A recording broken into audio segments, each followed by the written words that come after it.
This is an area where I think the Christian church fails. They talk about Jesus and God, and good, that's good, but it's not Jesus and God that's causing the problems. It's these negative entities. These things are putting negative thoughts into your brain all the time. Every negative thought you can imagine. And these things feed off of that negative stuff. And if you believe that, then you're done. It seems to me like these forces, their agenda is to harvest your negative energy. They want you in a fearful, scared state, and then they feed off that energy. And then two, they get, I guess, a ton of glory in the negative kingdom if they get beautiful souls that have great purpose or great potential for God's kingdom. If they get those souls to take themselves out, it's like hitting the jackpot. The only place we can save the world begins in our own mind by ceasing to give attention to negative thoughts and energies in our mind and forgiving and loving and having compassion. If we want to vanquish the powers of evil that control this planet, the first place to start is to make sure there's no evil happening in your own mind, right? You look at what's going on in your head and you're hearing thousands of thoughts a day, but who's listening to those thoughts? That's the real you. Just stay present. All this other stuff is distractions. It keeps you from being who you really are.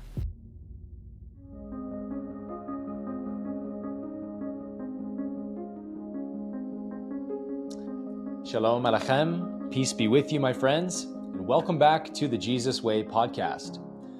Today we're going to be talking about a very interesting subject that doesn't get a lot of conversation, I think, in the spiritual space in general, which is the subject of evil spirits or demons, or as we're going to call them today, negative entities. Jesus was obviously famous for being a miracle worker who would cast out demons from people. And there's a lot of misguided notions about what demons exactly are, especially in religion, of course, but even in the larger spiritual world as well.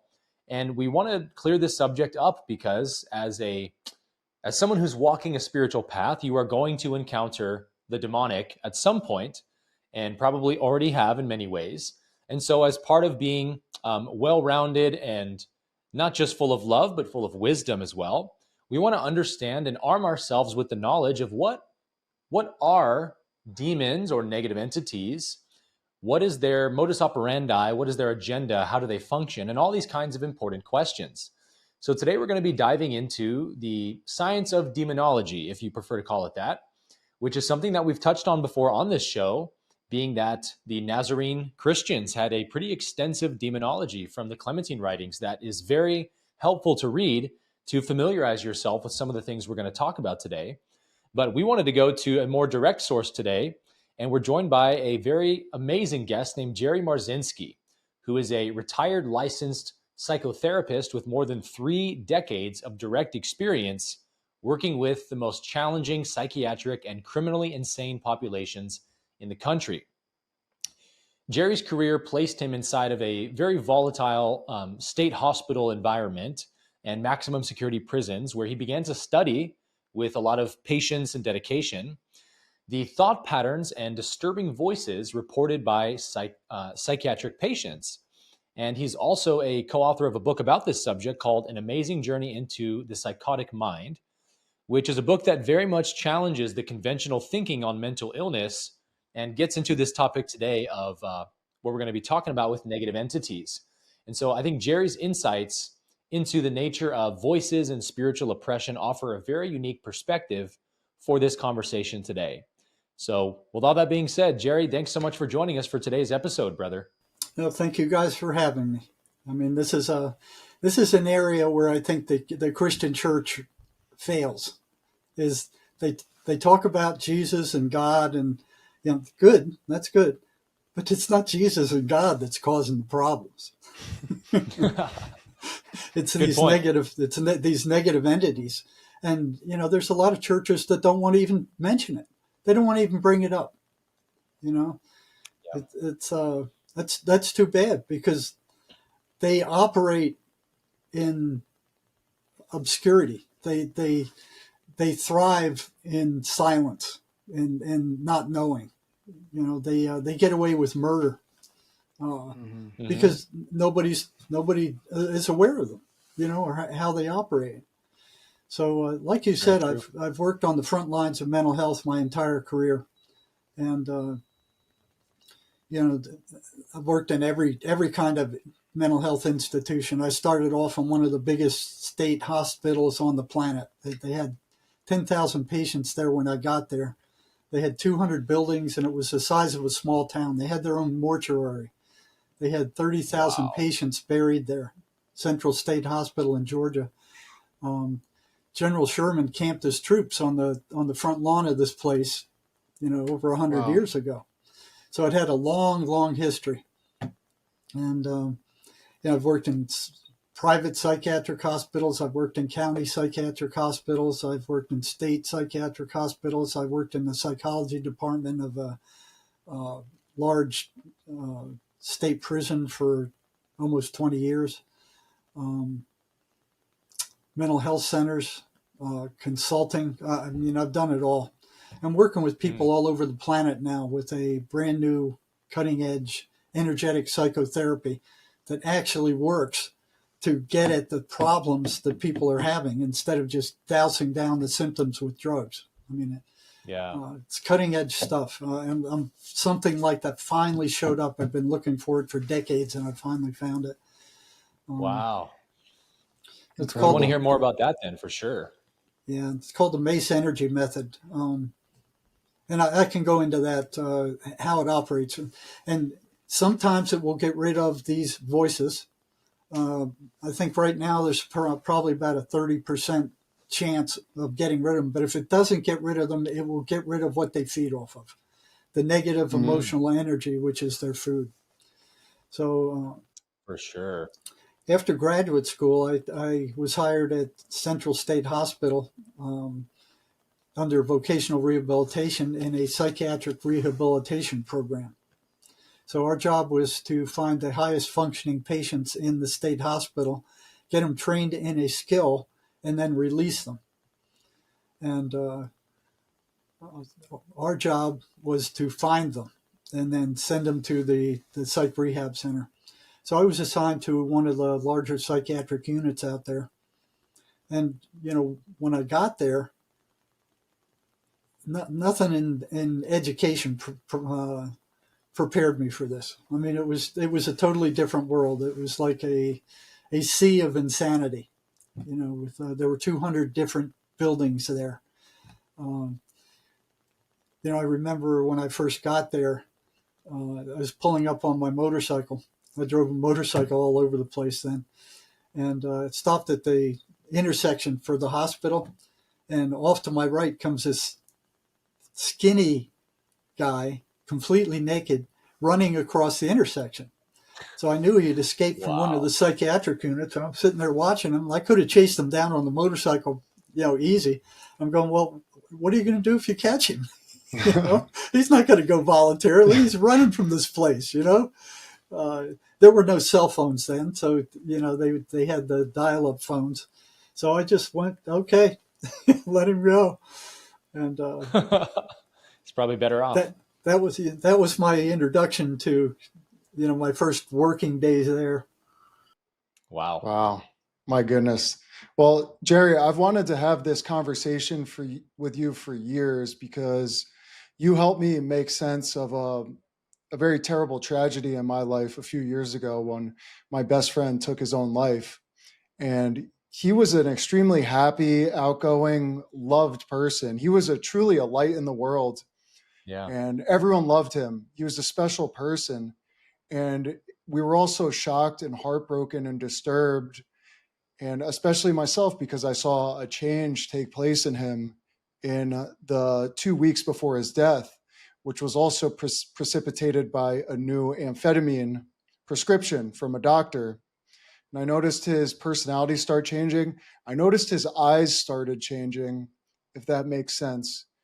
It was him, but it wasn't him. Yeah. And he also told me he started hearing voices.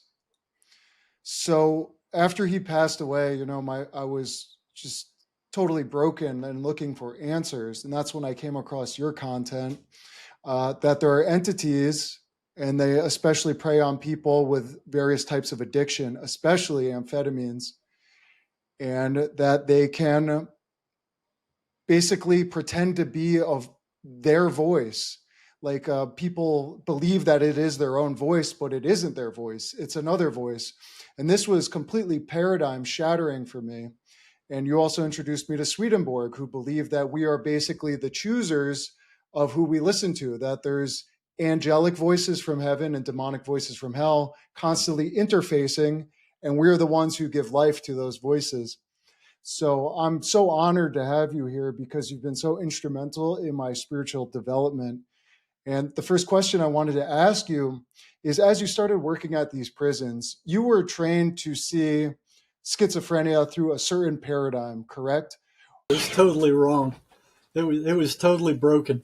It was fostered by big pharma and forced upon the universities to teach. So it's like the psychiatrists. They remind me of the Egyptian priests of old. They go, we're psychiatrists, so we hereby proclaim that these voices are hallucinations because we say so. They had no research to back it up. They had nothing to back it up other than their arrogance. And then they started publishing that. It was a lie told by Eli Lilly back in I think it was the 70s when they came out with Prozac. They were looking for some way to explain why that antidepressant drug worked. They didn't know why it worked. They thought it was a serotonin reuptake inhibitor that prevented the cell from absorbing the neurotransmitter and then destroying it. So once those neurotransmitters are used, they're then destroyed. This drug was supposed to prevent the body from destroying those neurotransmitters and setting off the nerves more often. It was a lie. It was a dangerous lie. So Eli Lilly put it out. They knew it was a lie at the time. They didn't care.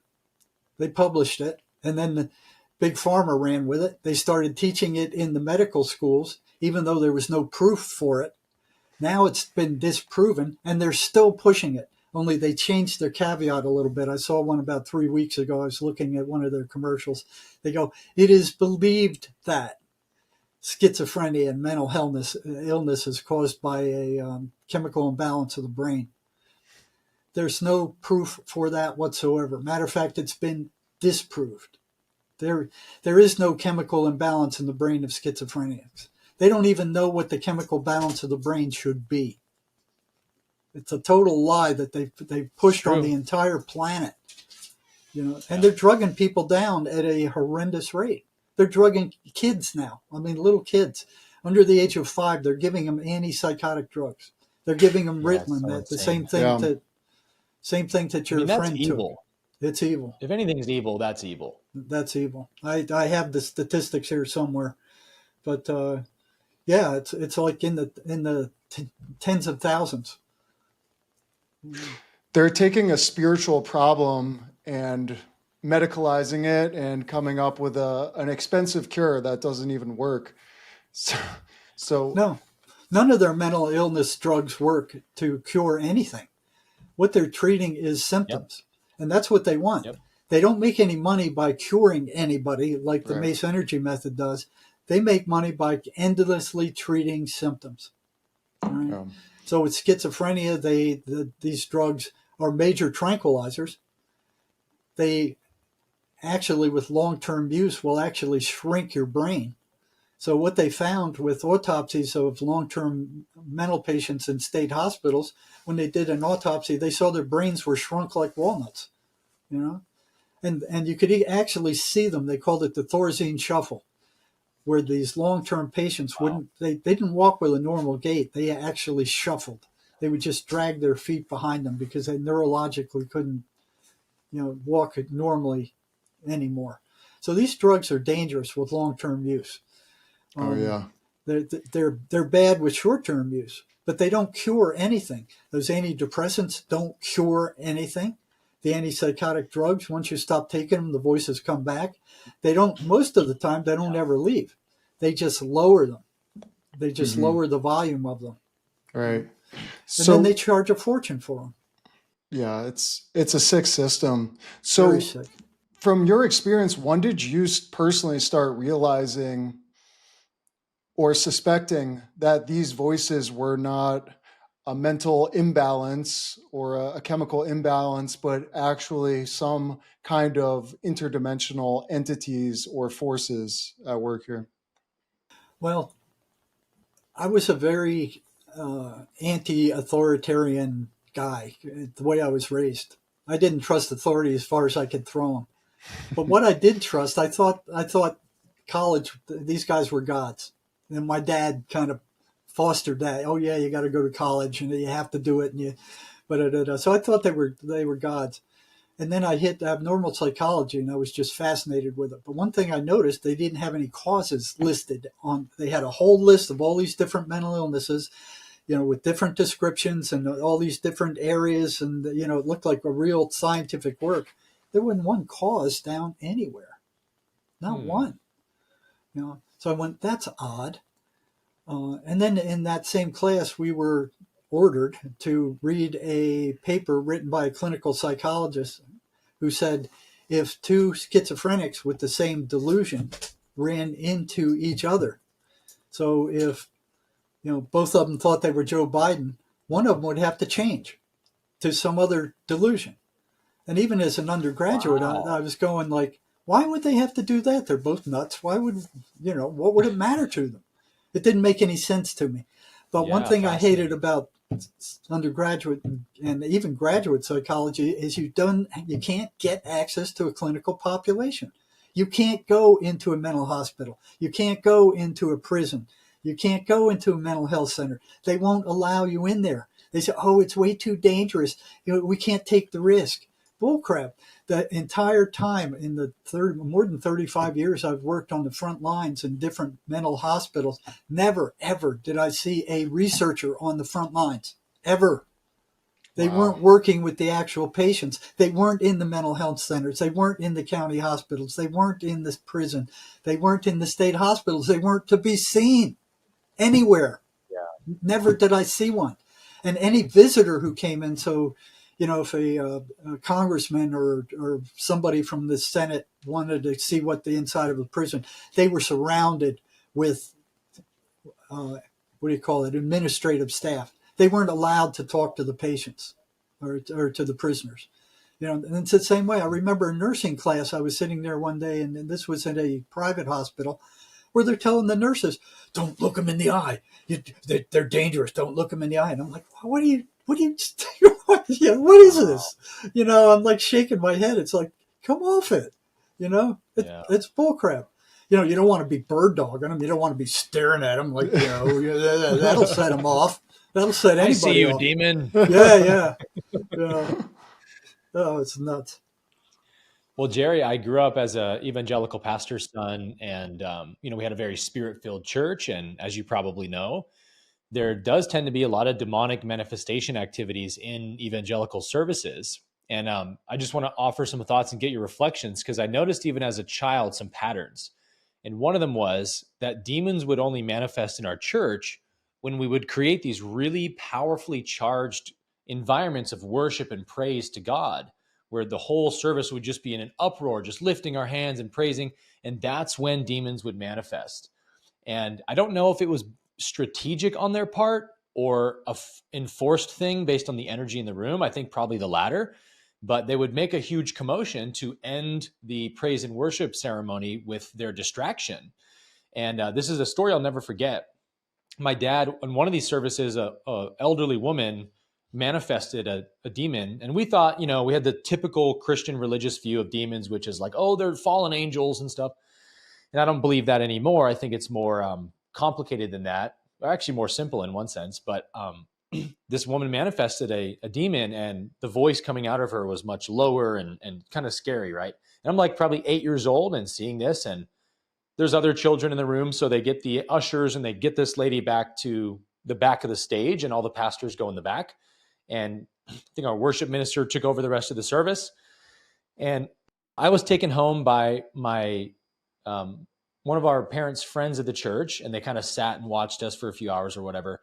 And then my parents came home, and I remember my dad walking in with his Sunday, suit on, his shirt and tie, like soaked in sweat. And he told me later that they had done demonic deliverance for 8 hours with this Wow. person. And he said that they had her pinned down to the floor because she was very strong, even though she was a little old they woman. become supernaturally strong when they get upset. Supernaturally. Yeah, it's wild. And they had to have 4 men that he said hold her down the entire time or she could get up, unless it was at least 4 men. And so my dad's ministering to her while she's on the floor and her face is kind of upside down for my dad. And he's like, preaching the word over her or whatever. And he said he saw this energetic demon face kind of pop out and then it flipped around to look at him like straight on. So it wasn't upside down anymore. And he was looking at this holographic demon face and it was laughing at him and stuff. And he said they couldn't cast it out. And I think in large part that was because they were approaching it totally wrong, which is like, I rebuke you, with like kind of angry energy. Yeah, and that's they not feed how it off of works. that. Yeah, they Exactly. feed off And of the that demon kind loved of it, he energy. said. Yes. Yeah. So the demon would start cussing and like try to stir them up and trigger them and stuff. So anyway, that's some stuff that I grew up seeing even as a little child, and a little bit traumatizing to see that as a kid. But I'd love to hear you just unpack a little bit more of the science of or the metaphysics rather, of what you think is really going on, of like, how are these people getting possessed, if we want to call it that? And what is the goal of these negative entities? Well, the goal is they feed off of us like we feed off cattle. What's so tricky about them is you don't find psychiatry or psychology or social work or any of these people ever asking where the thoughts come from. They just assume that they belong to you. Now, Swedenborg says something very different. He said they either come from heaven or they come from hell or they come from somewhere in between. But that your mind is basically like a radio receiver, right? You tune into the ones you're listening to, So you got these guys playing with Ouija boards. You got them using meth. They're tuning into a very low level. I've seen a number of people who become possessed using Ouija boards. They ought to outlaw those things. Wow. They shouldn't be child's toys. They're dangerous. There's a number of people that became psychotic. They were talking to this voice on a Ouija board, and then it appeared in their head, and then it's talking to them in their head. They didn't need the Ouija board anymore, and it wouldn't go away. All right. The other way they open up is with amphetamine. The prisoners called amphetamine the devil's drug. I mean, I saw more prisoners go psychotic on methamphetamine than any other drug. Cocaine was right behind, but methamphetamine was number one. Okay. Second way they become possessed is by spirit channeling. They don't know who they're playing with. And these voices, they're consummate liars. You can't believe anything they say. So, when I got to this state hospital, I was told that, I was taught that these things are auditory hallucinations. So what I think, okay, they're hallucinations. They must be like word salad. They must be just like, they don't make any sense. That's not what I saw. So I was telling you about this one guy where I was told if 2 guys with the same delusion, one of them would have to change. Okay? So since I didn't have access to a clinical population, I had to finish my master's degree before I had access to a clinical population. So they make sure you're good and brainwashed before they let you loose in there, And I didn't trust them worth a darn. I mean, they didn't like answering questions, and the higher you got, the worse it got. You get up to the PhD program, boy, they didn't like to be asked questions at all. They don't like to be challenged. Yeah. And here I'd already spent 7 years on the front lines, and the real front lines of mental health, in that big psychiatric hospital. And I get into this PhD program, and what they're teaching is like, that's not what I saw. That's not what I experienced. And none of these guys had any kind of frontline clinical experience like that. They might have been, student counselors or something like that, or they went from, BA to master's degree into the PhD program, but they didn't have any real frontline clinical experience. And it's like, man, I remember one day the head of the psychology department, he used to be a preacher. He calls all the second year PhD students together.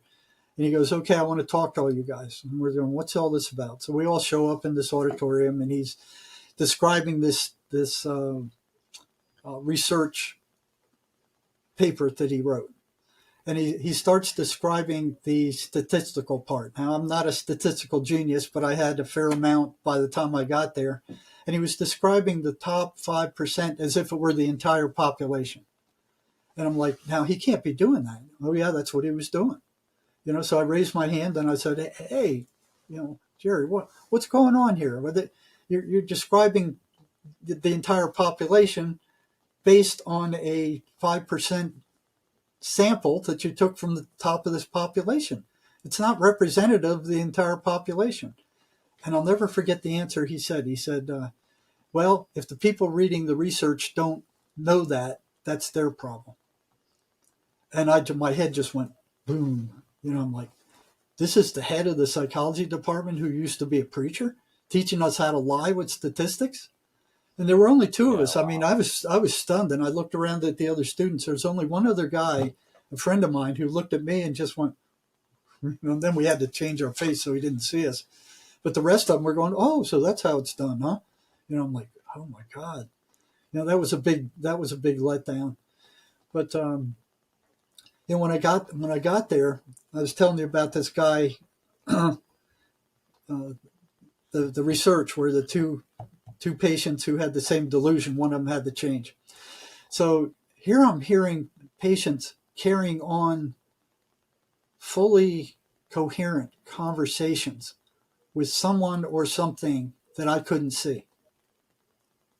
And I went, well, that's odd. And I went, that must be the voices. But I was thinking the voices are incoherent, because they're supposedly hallucinations. That's what the experts told me. That's what they taught me all through all these years of programming, and I'm like, but that's not what I'm seeing, So I crept up behind one guy, and I was kind of trying to listen in on what he was saying. Nobody else was interested in the voices. Nobody had any curiosity about them at all. What they were saying, what they were doing, what they were, nothing. They all believed they were auditory hallucinations and to just ignore them. The whole hospital, hundreds and hundreds of staff. Not one person was curious about those voices except me, and it wasn't making sense what I was seeing. So I crept up behind this guy and I'm listening to him, and it was just like listening to one, somebody talking on the phone. You could hear what they're saying, but you can't hear what was coming in. And what he was saying was he was arguing with these things, and it was a perfectly coherent conversation where he would pause and he would respond, and then he turns around and he catches me. And I go, oh, hey, I'm the psych for this unit. My name's Jerry. I haven't seen you before. When did you get here? And he goes, I got here a week or two ago. And I said, what's your name?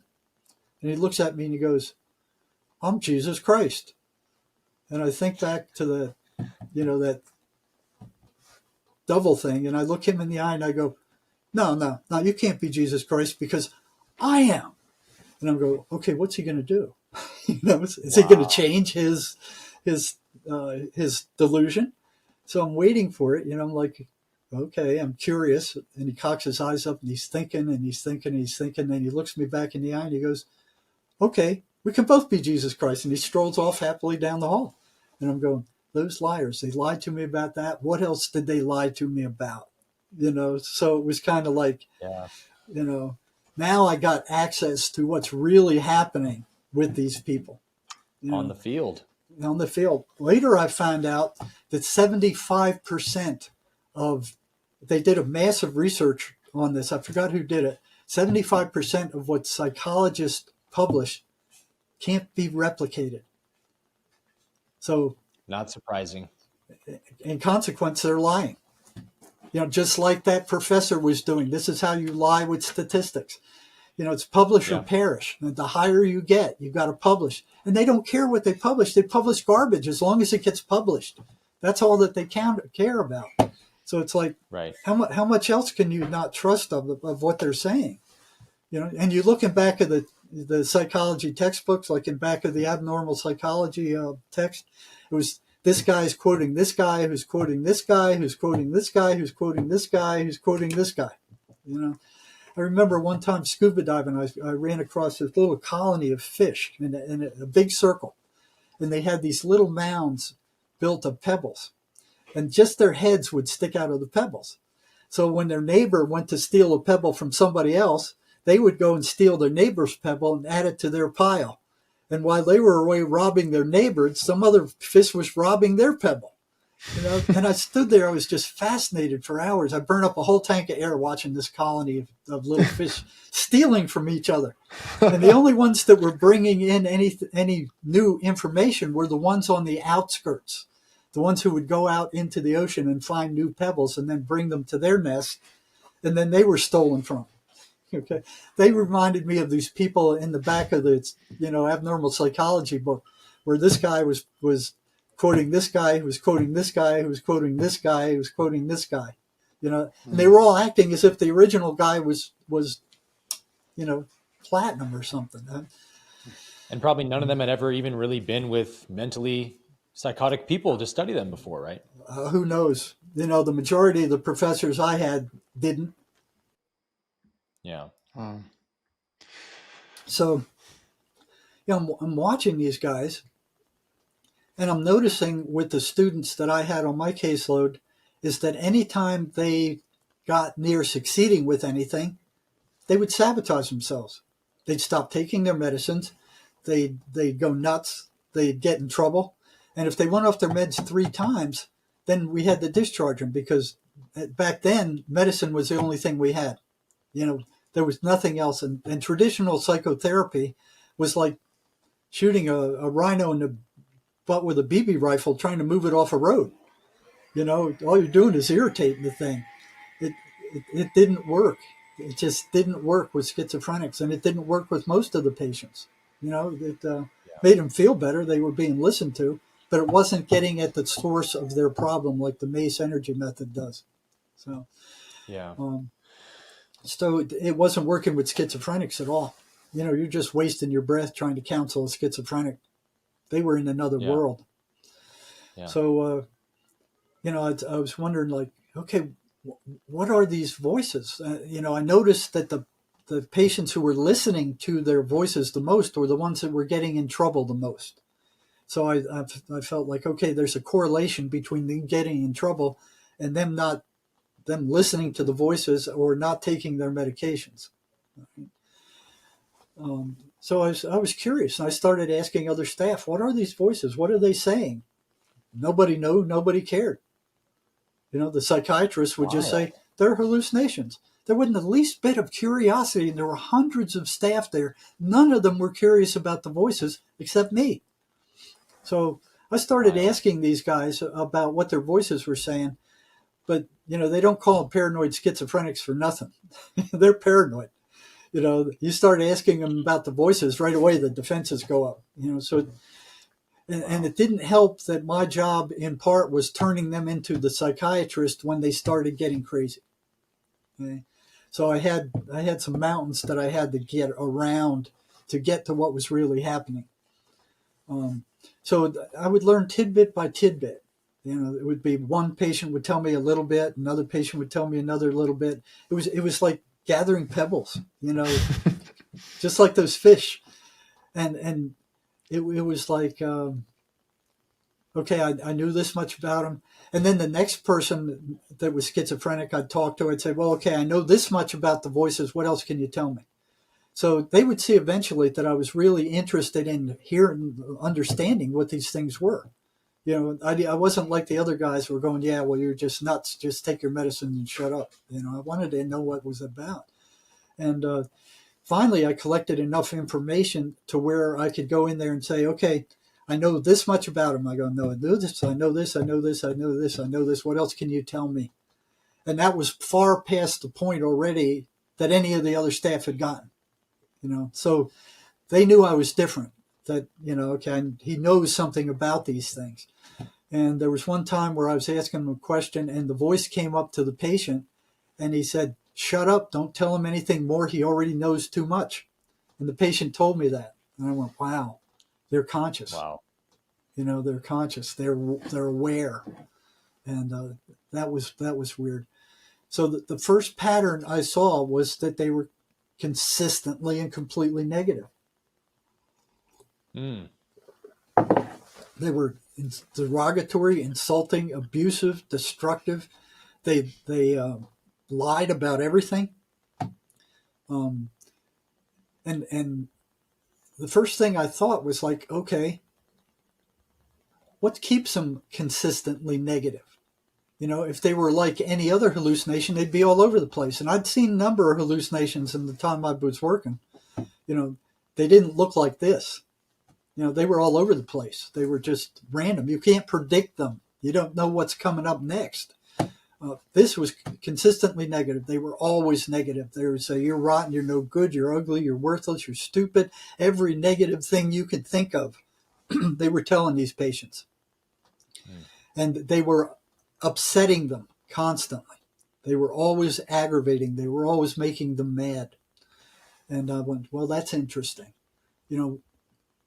Why aren't they,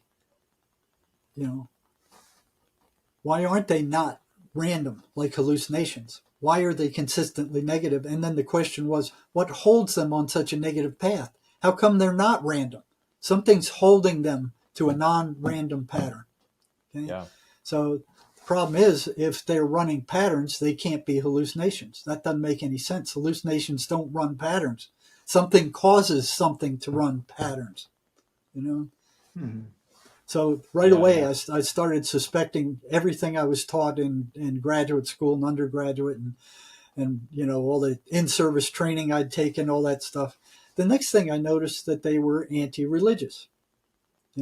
One patient came to me one day and he said, the voices were attacking me bad last night, and I repeated the 23rd Psalm, and they reacted like worms thrown on a hot frying pan. They couldn't stand it. They were screaming and hollering, and that they just didn't like it. So I started asking other patients, what happens if you read the Bible? The voices got louder. What happens if you go to church? The voices would get louder. So I started passing out the 23rd Psalm, and I believed in God, I believed in Jesus, but I wasn't no Bible thumper. I wasn't, I just kind of was a little bit raised like that. And, so I started passing out the 23rd Psalm to my patients and saying, okay, repeat this when the voices come, and then come back to me next week, and I'll set you an appointment and tell me what happened. Consistently, the voices hated it. Wow. So then I started asking them all, what happens when you go to church?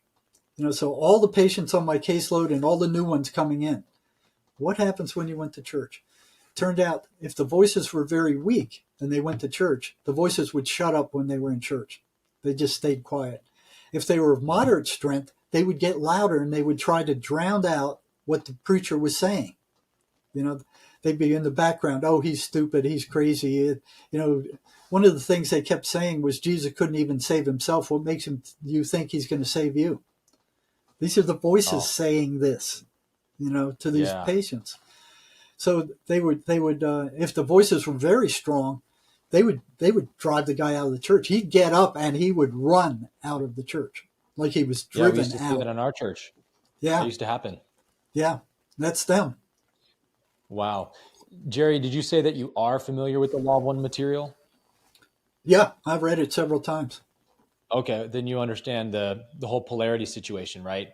The Law of One lays out that the negative polarity requires, to graduate rather, to the negative polarity, to become a negatively polarized entity, you have to reach a gradient of 95% or greater service to self. Yes. Orientation. And that's what sparked in my mind when you said that they were consistently negative. And then it switches they over. Have to be. Then it switches over. The polarity changes to positive, which is interesting, isn't it? Oh yeah, you mean at 6 density? Yeah, once they get that certain percentage, then they can't go negative anymore. They have to reverse and go positive. Right, because it's not a true path. It's a path of illusion, as they call it. Yes, yeah. So they were. So that makes sense why they show up as consistently negative, because they have to shut off the heart chakra to make that 95%, and so they can't have almost any positivity left in them. to sustain that negative polarity, because it is so antithetical to reality. Like, reality is good, God's universe is good and loving, and it's based in oneness, but the negative path is based on the illusion of separateness. So it has to be a very much like a private psychosis that, again, when they possess a human, they're trying to suck them into that psychosis with them to become negatively polarized. And so it makes sense that they want to keep triggering them to fear and anger so they can feed off those negative emotions. Yes, and it's they foster and create that negative emotion. So what's so tricky about them? We all hear voices in our head all the time, right? Psychiatry, psychology, social work, don't ever ask about where they come from. You just assume that they're you. Okay. So I did an experiment once. I was wondering, this was several years after I started working at the state hospital, and I had never heard voices to the best of my knowledge. But I was wondering, well, what do they sound like? So one day I prayed, I said, God, let me hear these things. I'd just like to hear what they're like just once.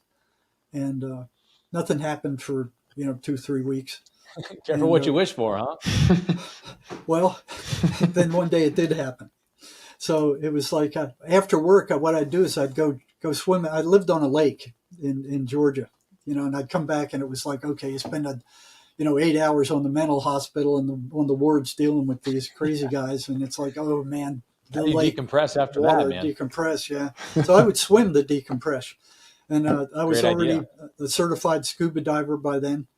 I took a year of a semester of skin diving and a semester of scuba diving. So you had to take skin diving before you could take scuba diving at Temple University.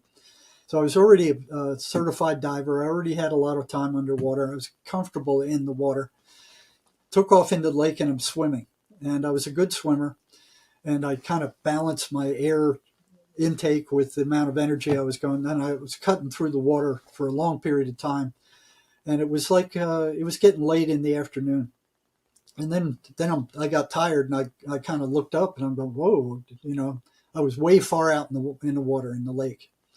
And I went, well, I'm too far to get back. I'm too tired to get back. So they had what they call the survival float, where you put your arms behind your back and you just float like a dead man. Your legs are hanging under the water, your face is in the water, your back's out of the water, and you're not expending any energy. You're just floating. But when you run out of air, you got to put your head up and you got to blow the air out, and then you start sinking immediately. And now you have to refill your lungs before you go under again so you can pop back up, and then you float for a while until you're out of air again, and then you do it over again. It requires very little energy. You can do it for days if you had to. And the water that day was bath warm. The surface was just smooth as glass, warm water, very pleasant. And so I go into the survival float thing. And then, I knew I was far from the shore. I knew I was too tired to get back. And then these thoughts come through my head, and it goes like, you're too far from the shore to get back. You can't make it now. I already knew that. I already acknowledged that to myself. Then another thought comes up, and it's starting to get dark. If the sun goes down, you're going to get disoriented. You won't be able to find the shore. That was a new one to me. And then the third one is like, you're going to drown. And I'm like, what? I'm going to what? That wasn't my thought. It didn't come from me. I wasn't the least bit worried about it. I'd been in a lot more dangerous situations than in the middle of the lake floating. It was so when I go down, okay, so you let out the air and you'd sink down maybe 2-3 feet, and then you'd pop back up again. Okay. So when I came up, here's this thought coming in my head. It's like, you were heading for the bottom. You were too far from the shore to make it back safely. You're too tired, and the sun's going down, and you're going to drown. And I'm like, what is this thing? I knew it wasn't me, and it was like, so I said, okay. So the next time I went down, I let air out. So I sunk further. I was on my way down. I'd have to equalize the pressure in my ears as I went down. And I kept sinking, and I hit what they called the crush depth. So my lungs the pressure of the water collapsed my lungs, and you sink like a rock at that point because you no longer have buoyancy. So I started heading down pretty quick, and I was kind of surprised by how fast I was sinking. And considering this weirdness that was going on in my head, I went, well, okay, I better go to the surface. And even before I got there, I knew what it was. It was the crush depth. I'd hit it. So I got back up, and here's this thing again. It comes in. Okay, it's getting late. You're too tired to make it to the shore, and you're panicking now, and you're going to drown. And I'm like, what the hell is this thing? So I go down again, and this time I let out more air. I sink, all the way down, and then I feel this cold, just coldness coming up my legs. And I'm like, whoa, and I shot to the surface again. But even before I got there, I knew it was a thermocline. It's a layer of cold water that usually lays above on the floor of the lake. And I knew what it was. I got up to the top, and here it comes again. Oh, you're too far from the shore. The sun's going down, and you're panicking, and you're going to drown. And I'm like, what is this thing? So I go down again, let out the air. I sink down. I go through the thermocline. So it was above the bottom of the lake. It was still about maybe 15 feet above the bottom of the lake. So I go through the thermocline and sink through it. And there's warm water under the thermocline, which surprised me. Okay? And then my feet stick in the muck, and I could feel it coming up my leg, but it startled me. And this was so weird. I shot to the surface again, and break the surface, and here it goes again with that same thing. And this time it says, and there's a motorboat coming right at you, and it's going to grind you to pieces because they can't see you. It's dark by now. Okay. So I look over, and I didn't hear a motorboat underwater. You can usually hear sound for miles underwater. I mean, it travels underwater much better than it does in the air. I didn't hear anything. So, I look around, and here's the green light of this motorboat coming in my direction. So I went, well, I don't want to go down now. I better keep an eye on it. And here's this thing saying, they can't see you, which was true. And it's coming right at you, which was true. So here's this truism. It's like what it was like a psychological yes set. It's like a vacuum cleaner salesman comes to your house and goes, hey, look how good this thing works. Look how they picks up all this dirt. Look how quiet it is. Isn't it quiet? And look what it does here.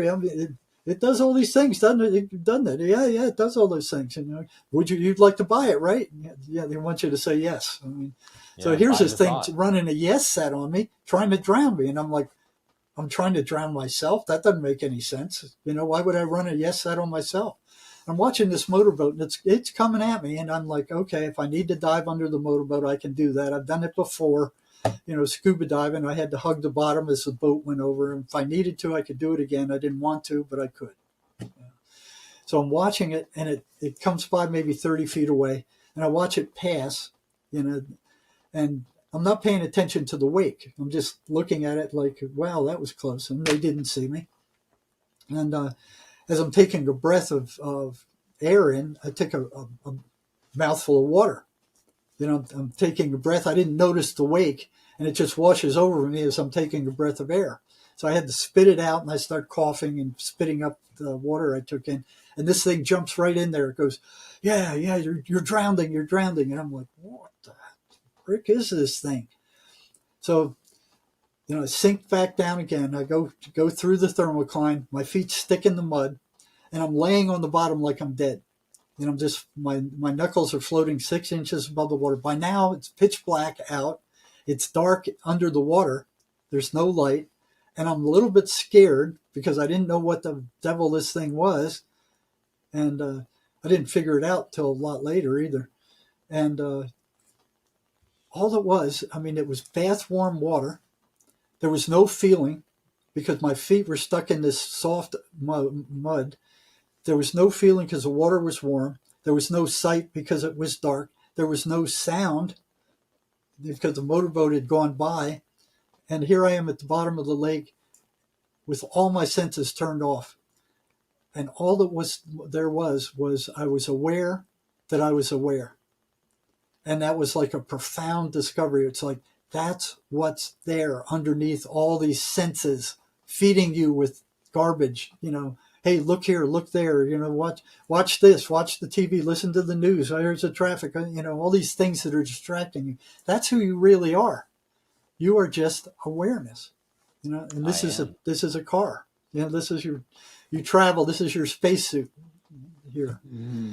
So now I knew what they were like, and that thing didn't sound like, hey, I'm the voice, I'm the demon. It sounded just like all the thousands of thoughts that went through my head on a regular day. There was no difference in the tone or the intuition or the intonation.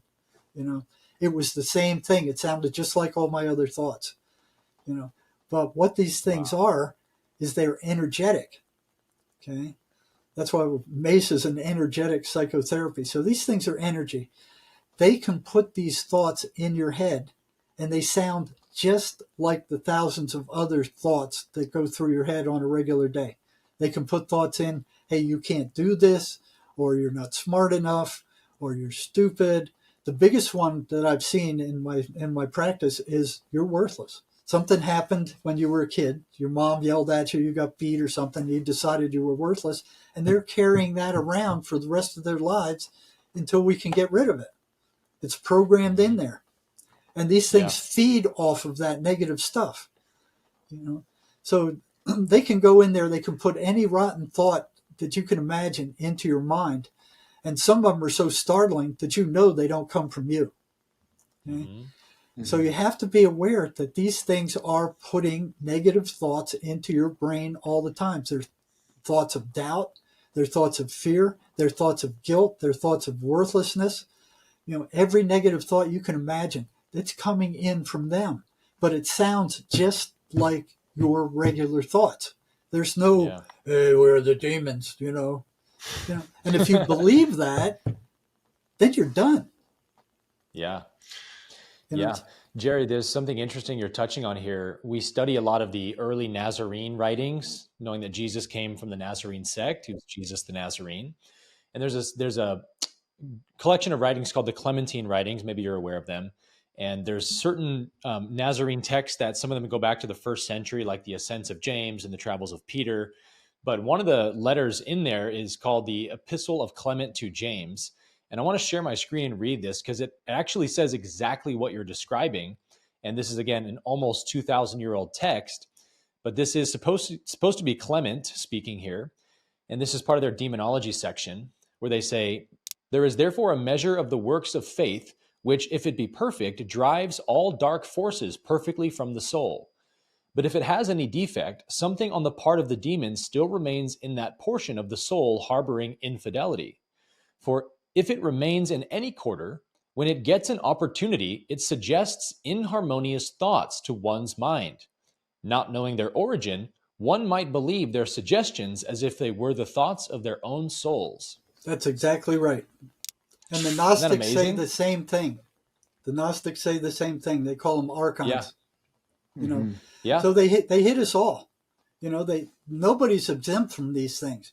Schizophrenics just get hit a lot more and a lot more consistently than the rest of us. But you got to keep in mind, where thoughts come from. Any negative thought that comes into your head comes from the dark side. Your spirit, your brain is like a radio receiver. It doesn't create the thoughts. If you brought a radio back 200 years ago, or you brought it back to the Roman Empire, and here's somebody speaking out of the radio, and they start taking the radio apart to look for who's in there, there's nobody there. It's the same thing with your brain.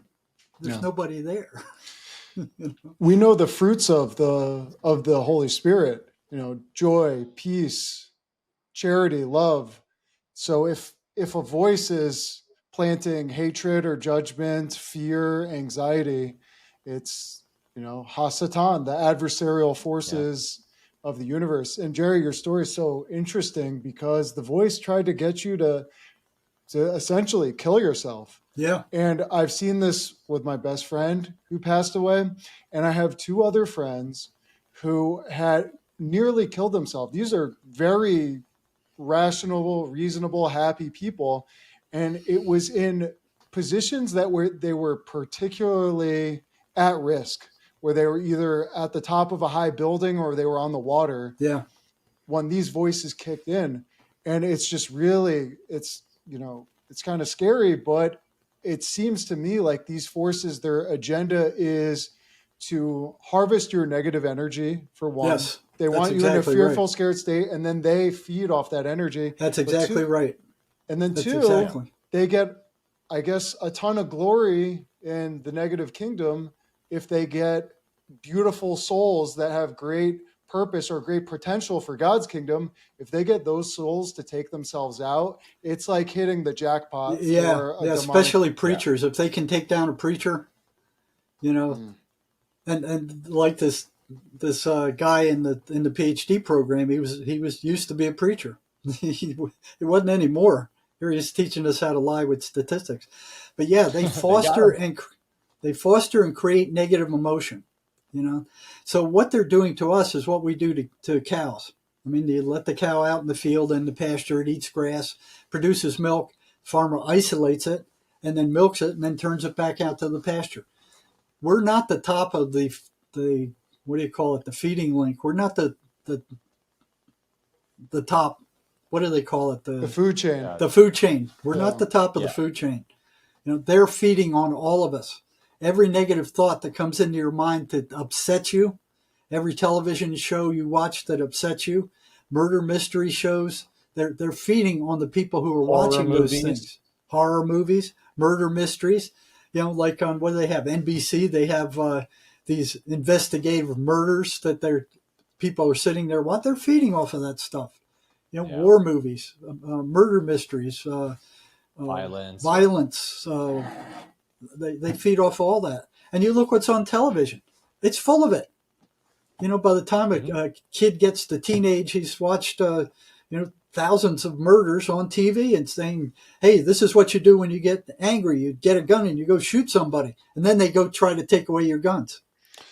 Right. So, Jared, do you think that these forces will almost collaborate with souls or human beings that have demonstrated a kind of evil inclination, like the powers that be, the people in big pharma, the military industrial complex, Hollywood? They understand that they can find a person who essentially has an inclination for this polarity, and then they're like, they could do a lot. They could spread a lot of fear. They could start wars. They could do. We can all work this together, stuff. kind of thing. Yeah, they're collaborating. Oh yeah, they're collaborating. Matter of fact, I remember one schizophrenic gal where her voice wasn't mean enough to her. So there's a hierarchy of them on their side. So the boss of that one voice removed him and put a meaner one in there because he wasn't mean enough. Wow. Yeah. So there's a hierarchy. There was one time, I was working with. I think this was somebody when I was working in one of the psychiatric hospitals. The last 10 years of what I did psychiatric crisis in the emergency rooms. Deciding, okay, well, what do we do with this guy? We let him go. We give him meds. We admit him. They just wanted him out of the ERs because the doctors didn't know what to do with him. They had no idea how to treat mental illness. They didn't understand. And neither did the psychiatrists. They just drug it. They just drug you. But I'd gotten rid of 2 of the voices, and that was all the guy said he had, and they were gone. And then a few minutes later, he said, another voice has come. I said, where did that one come from? He said, that's their boss. And he said their boss was pissed. Wow. So, yeah. What they do is they foster and create negative emotion. That's what they feed off of. That's their food. So they're starting wars all over the planet. The robberies that the government is doing now. You look at all the robberies and the theft and the fraud that's causing harm to people who need it. So that's what they do. They foster and create negative emotion, and then they feed off of it. and they energetically drain their victims. One thing I noticed was that the schizophrenics who were hearing voices, after the voices left, they didn't have any energy left. Some of them said, hey, I was so drained I couldn't get up to come to the group this morning. Okay? So there was a one-to-one correlation between the voices attacking them and their energy level going down to nothing. Okay? So what I did is a study one day. This is a simple 1 to 10, asking these schizophrenics, how much energy did you have before the voices attacked you? And 1 to 10, how much do you have after the voices attacked you?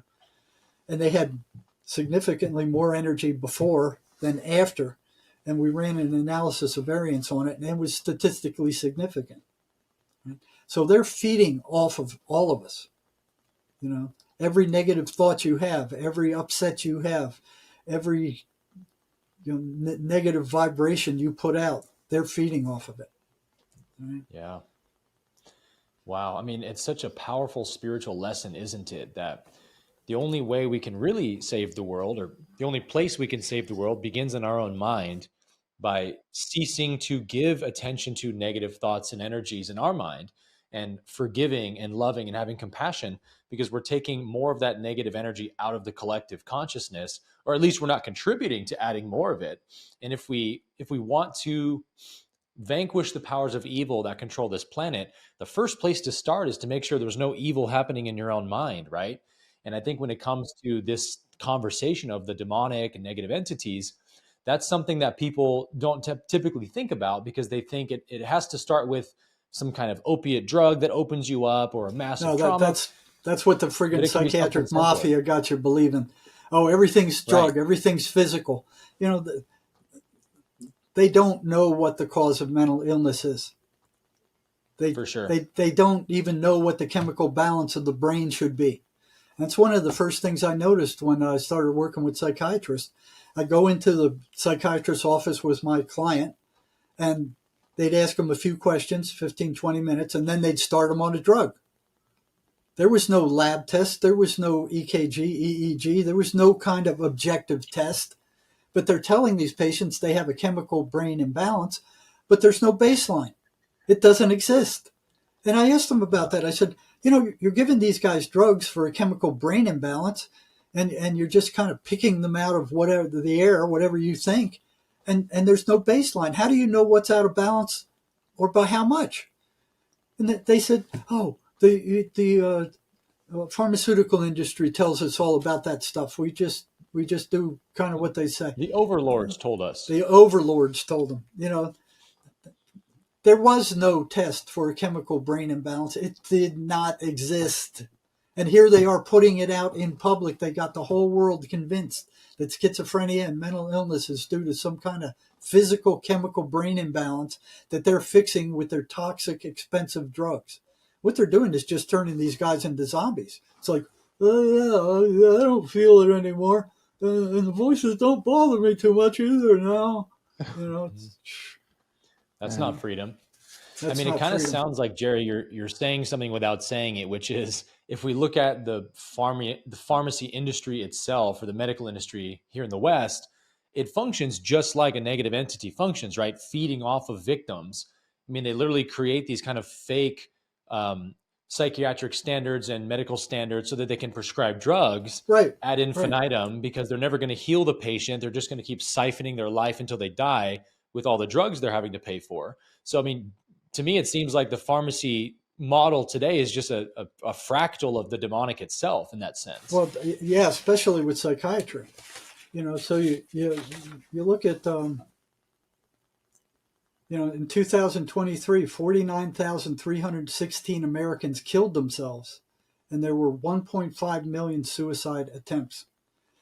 We have more psychiatrists, we got more psychologists, we got more social workers. More drugs. And more drugs than any other time on the planet. And look what's happening. The society is getting sicker. They're not getting any better.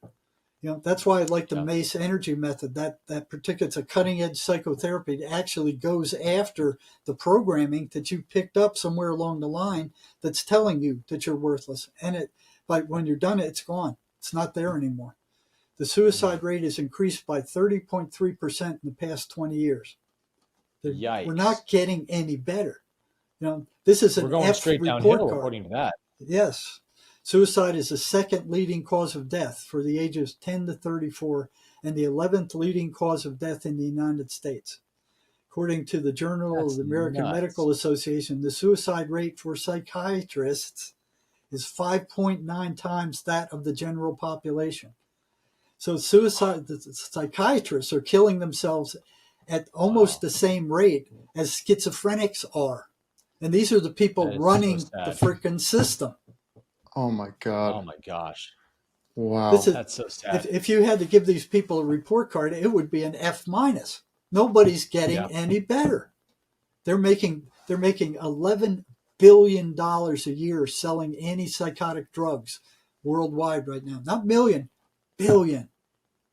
Yeah. And they're making 7.4 billion selling antidepressants in the United States alone. $7.4 billion. These drugs aren't curing anything. No. But why would they change their system if they're making that much money? They won't. And they won't look at anything I'm saying either. You could say, hey, look at these patterns. I published them. They're on my website. Take a look. You'll see for yourself.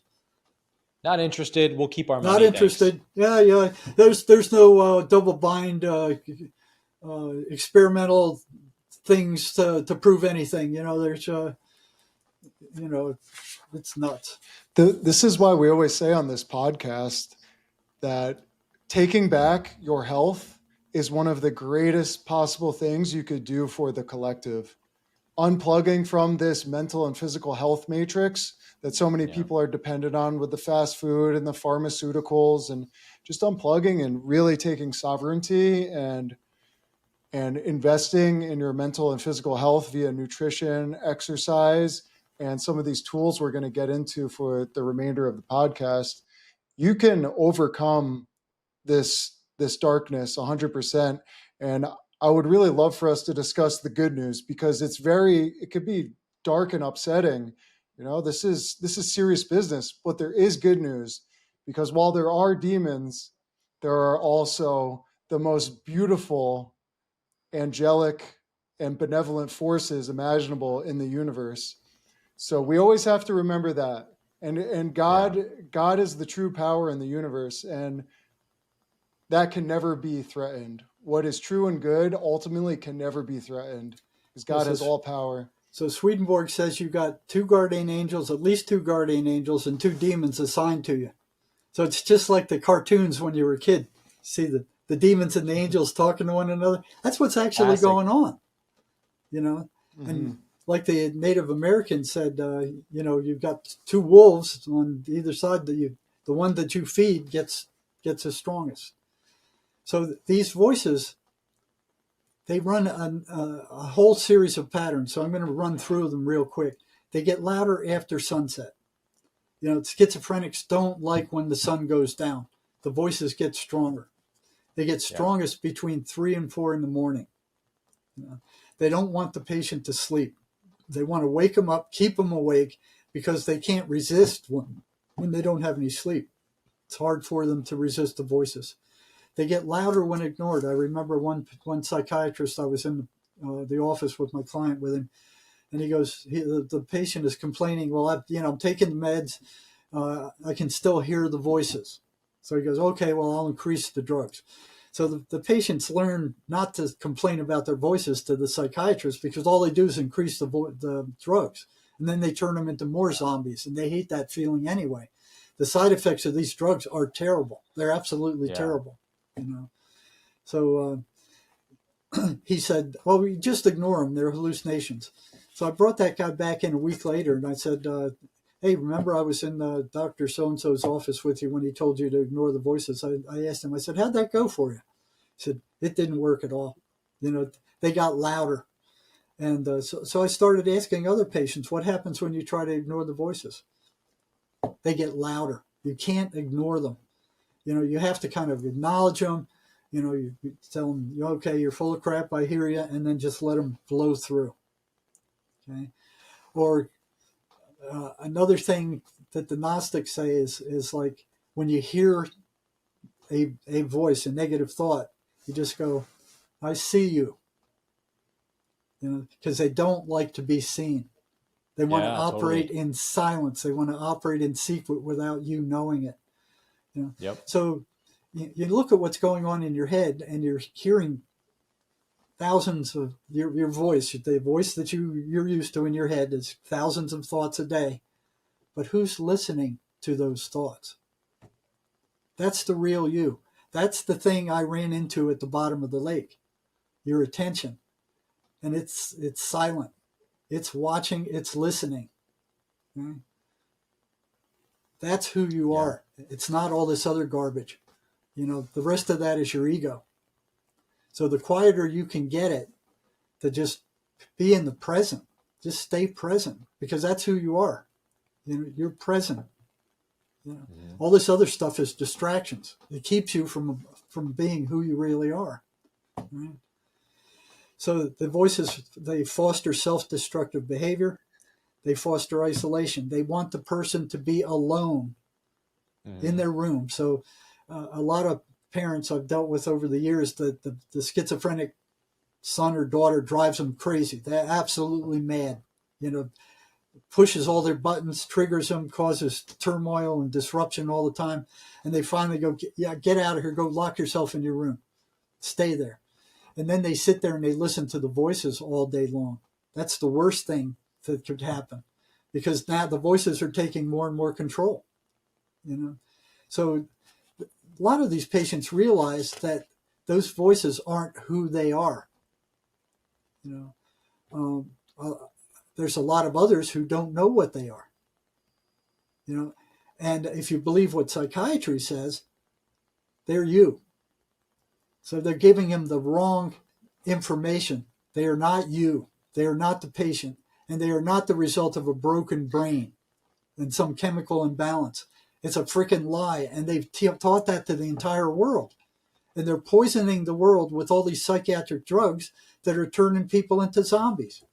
That's demonic in and of itself. Jerry, the doctors literally want them to believe the same things the demon wants them to believe. This is your voice. You're the problem. You're just crazy. Yeah, you're crazy. You're stupid. You're out of control. The only thing you can do is take these toxic drugs. Yeah, keep taking those drugs. Keep taking those drugs. I'm sure you know, Jerry, in the 50s, they had the frontal lobotomy procedure for a while. I met one of those guys at the state hospital. Wow. I'll never forget it. Yep. That was done well before my time. They were still giving shock treatments then, these bad, nasty shock treatments. But yeah, I remember my reaction to him. I was carrying on a conversation with him. And after, he told me about the lobotomy. And after I walked away, I went, he's just not quite human.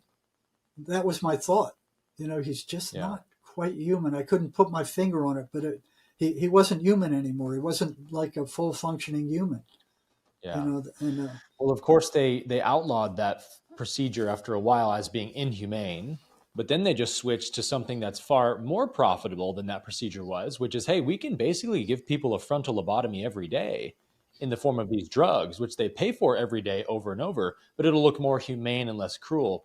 And I think it's only a matter of time that we will look back on the kind of psychiatric drugs we're putting these people on, just like we look back at the frontal lobotomy as this horrible thing. How did people ever sign off on this? It's so inhumane. But it's like we're doing that now, and almost in a worse way, because it's over and over again every day in the form of drugs. And they're using it for other stuff now, too. The kid's throwing tantrums. Oh, yeah, give him an antipsychotic drug. That'll knock him out, Like drugs is the answer to everything, huh? Drug is the answer to everything. Matter of fact, I don't know where my I had my clipboard with all that stuff on it. But, they had something called, this DSM of theirs. It's the diagnostic classification manual with all these mental illnesses in it. I think in the 1950s it had like 75 diagnoses in it, and then 10 years later it had 165 or something like that. Now it's got almost 300. These characters are making up these mental illnesses. They make them up. And along with the mental illness is a charge category, a charge for, so when you put in a charge to the insurance companies, right there, right in the DSM. Yeah. It's a money Wow. making thing. So, you know, I heard one report that they meet like once every 3 years. 2/3 of the psychologists and psychiatrists involved with making up these diagnoses are in league with big pharma. So they sit there and they go, okay, Always hey, are. I got a new mental illness. The latest one is caffeine disorder. So if you drink too much coffee, you're disordered. You need drugs. Okay, cool. Yeah, drugs. The disorder. What was the other disorder? It was some other fruity thing they came up with. Yeah, sibling relational disorder. So if two kids are fighting with each other, it's a disorder. You know, they just make them up so they can charge money. Whatever drug they think they can come up with to treat this stuff, then they charge a fortune for it. You know, until just recently when Trump said, you will not charge U.S. citizens any more than you're charging, you know, the highest paying foreign person, you know, over there. But, you know, I'm in Tucson, Arizona. You know, for a patient that I had here, it would cost $800 to $1,000 for them to stay sane for a month. You know, going for $250 to the psychiatrist to prescribe these medications, and then going to the pharmacy, you know, like $700 for a month's worth. You go across the border to Mexico to one of their pharmacies, they got the same drugs over there for $75 a month. And it's illegal to bring them across the border because the friggin' psychiatrists and mental they paid off Congress to make it illegal to bring those drugs back across the border. You know, they can confiscate them from you, and you can get in trouble for trafficking drugs or something. You know, they got it all tied up. I tell you, They've had cure for cancer now for decades. The pharmaceutical industry will not allow it out. They're making too much money off of people, you know, their drugs and their treatments for that. Matter of fact, just a couple of weeks ago, Trump came out with the medbed things. They've had these medbeds out since the 60s. They're not allowed to give them to the general public. So Trump says, I'd like to give them to the general public. And he put it out, and it was an advertisement on X where he was advertising these medbeds. He said, we're going to medbeds. It's going to be a new medical system. You know, these medbeds can grow arms. They can grow, you know, limbs. They can cure all kinds of illnesses. He never said another word about it after he put it out. The pharmaceutical industry shut him up.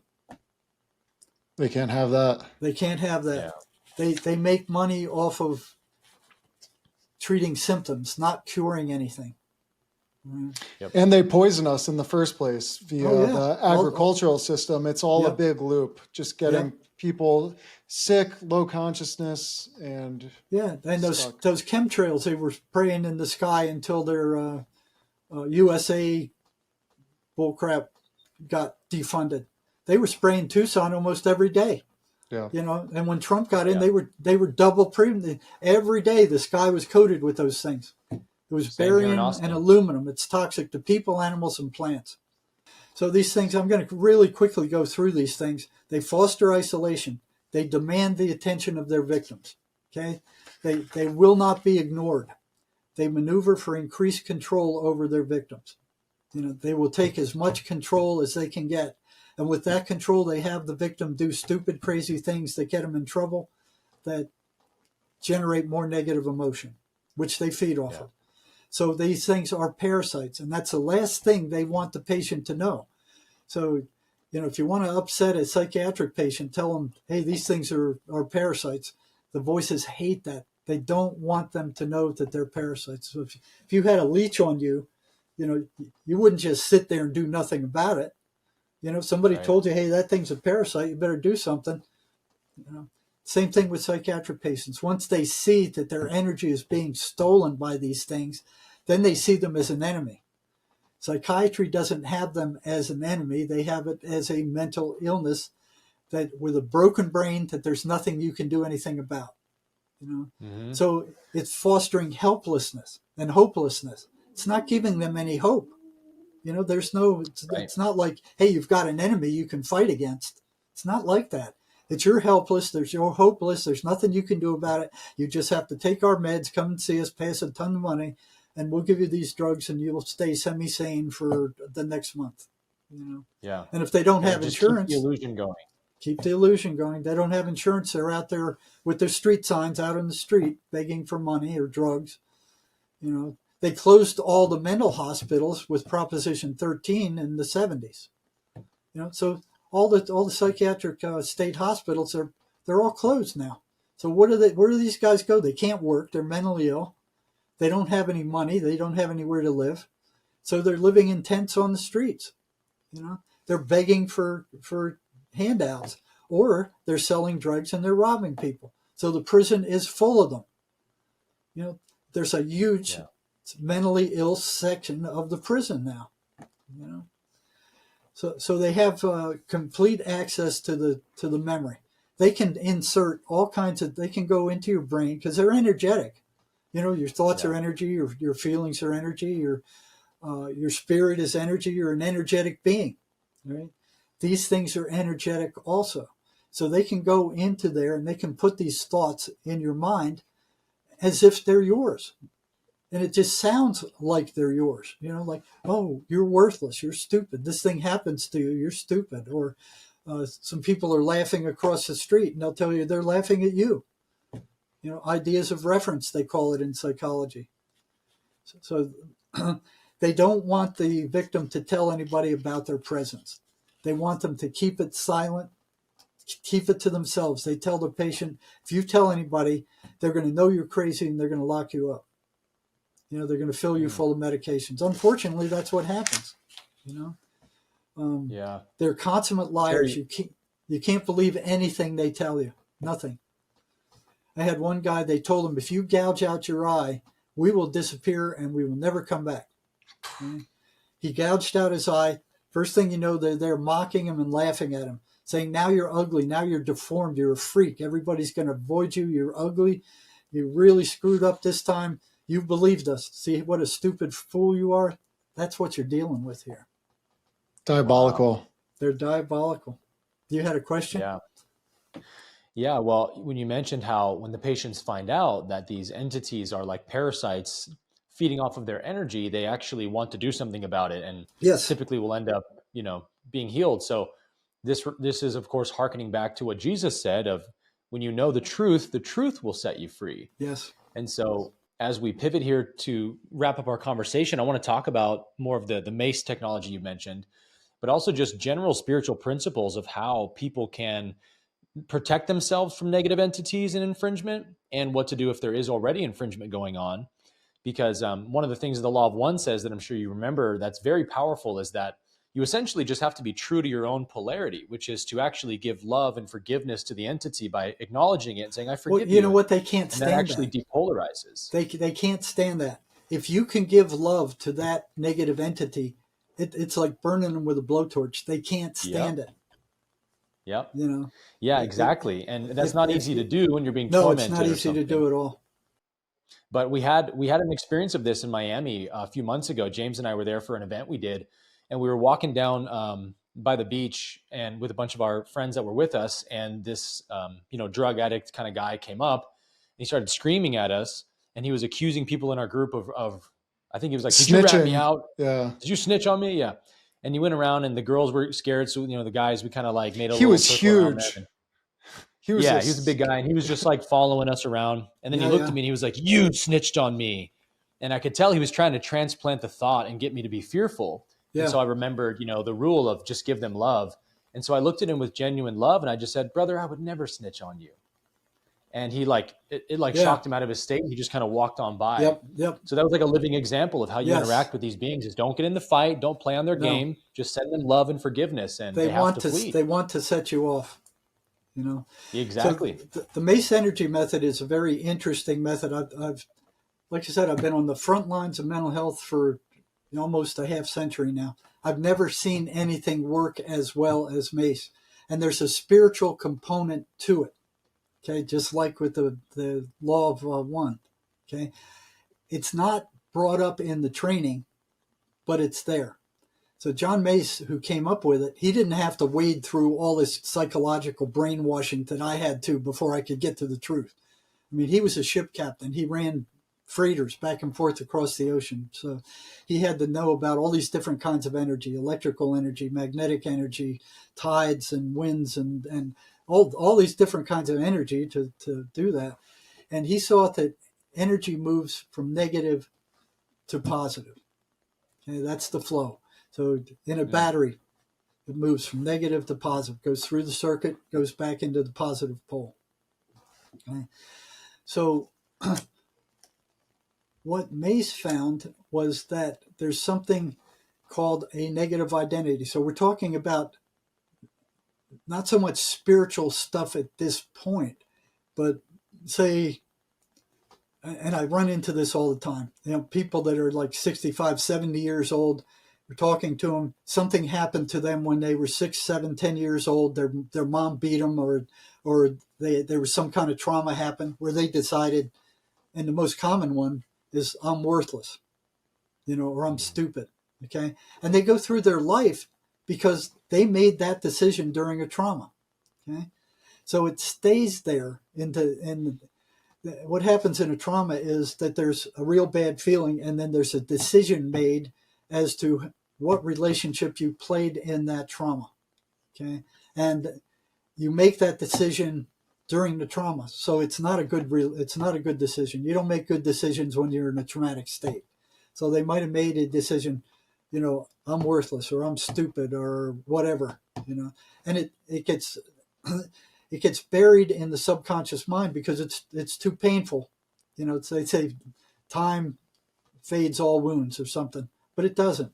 What the ego does, it comes and gets it, and it goes, okay, this is interfering with your functioning. Let me handle this. It takes it, it throws it up into the subconscious, and then it locks it down.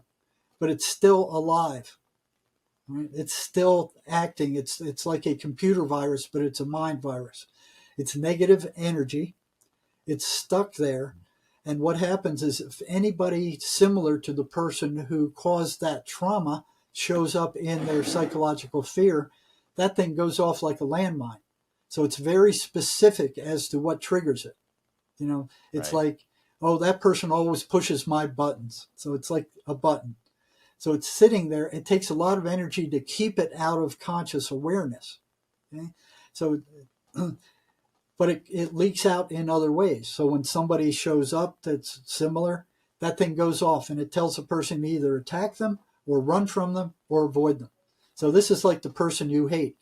They keep coming up over and over and over and over and over again. No matter where you go, you can go from here to China, and one of these guys will show up just like that. Okay? But it's not them.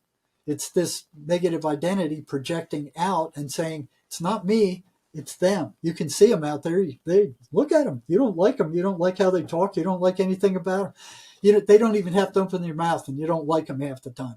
You can just feel it. Okay.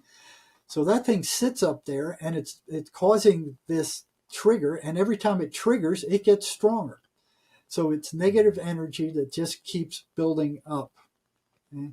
So what Mace found is that if you can build a bridge to the spirit via the attention, you can drain this thing with your attention, and the spirit will take that negative energy and it will transform it to positive energy. Okay? So it's the same kind of principle that, like, if you get a brand new car battery, you charge it up full and then you drain it down to nothing where there's no electricity in it at all. That thing's a boat anchor. You can't ever charge it up again. It's garbage. So it's the same thing with this. Mace found that there's a way to hook that negative energy up to the spirit, and the spirit will take it and drain it. After that, it no longer exists. So the person can have the worst trauma you'd think about, and after the session, you go, okay, put yourself back there again. Go back there right now. How do you feel about it now? And they go, I remember it, but there's no emotional charge to it. It's gone. Amazing. Wow. Amazing. It's the only psychotherapy that I've seen that has a spiritual component. And I've been through them all. I mean, the undergraduate, graduate, PhD, all these different psychological theories, they're all trash compared to this. Wow. And it works fast. Yeah. In an hour, that thing's gone, and they feel more energy, they feel lighter, they feel more grounded, they feel more clearer. I've had guys, say, wow, the world looks different. It's a lot clearer. It's a lot more defined, in an Amazing. hour. And it's permanent. It doesn't go away. Once that thing is gone, it's gone. So the negative entities obviously aren't happy about this because No. they've been feeding on that specific Exactly trauma for years and years. So do they kind of linger around, or they just like, we got to find a new energy source? Well, it depends on how strong they are. Okay. And there are ways I know to get rid of them temporarily so I can work with people. So what we start doing is draining that negative energy that these things are feeding on. Right. So that weakens these things. And then after a while, we'll go right after them and start draining them. And I think right now we got probably about a 30% rate where they're gone. But, like the Bible says, you have to fill that gap when they're gone with something positive. Otherwise, they'll come back with all their friends. And I've seen that happen over and over and over again.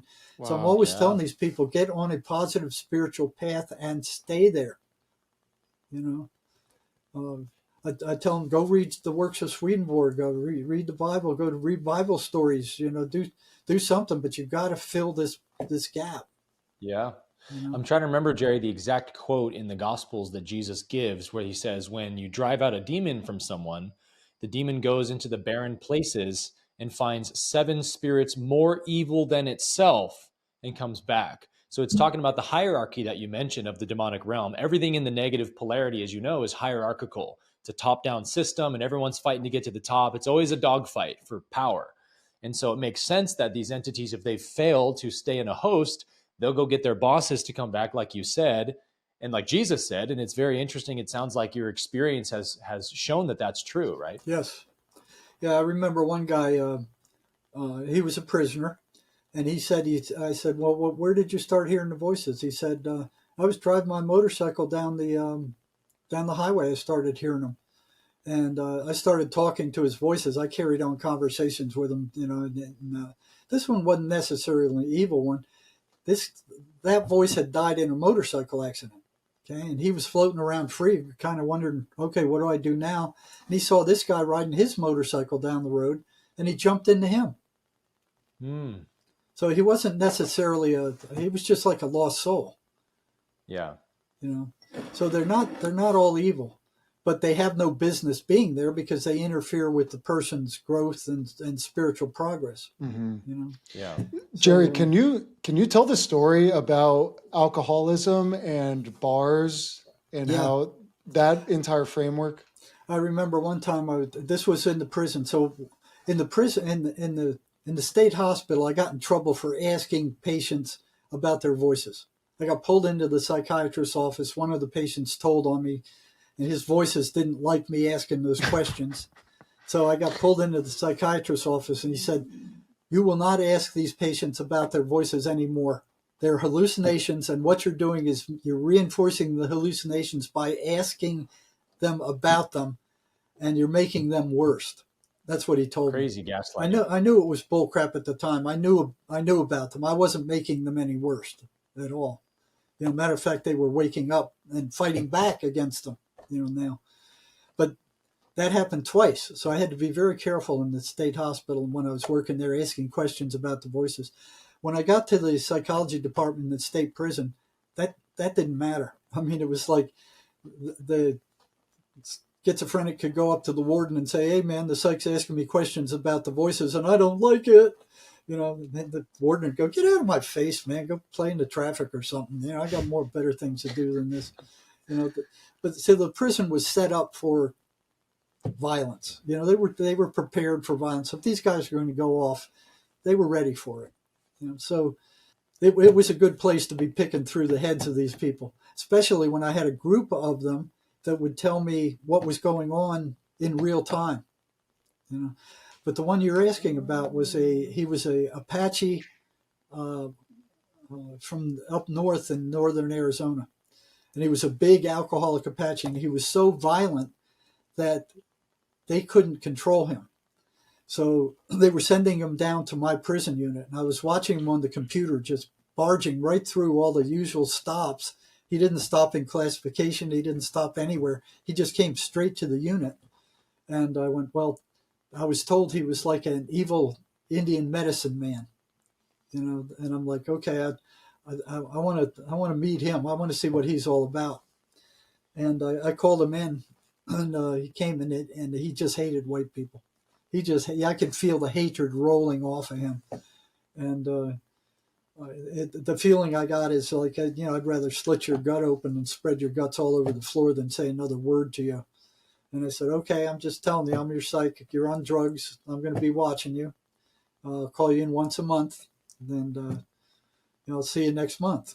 All right. So I went to the head of the Native American gang, and I said, what's with this guy? And he just said, you be careful with him. You be real careful with him.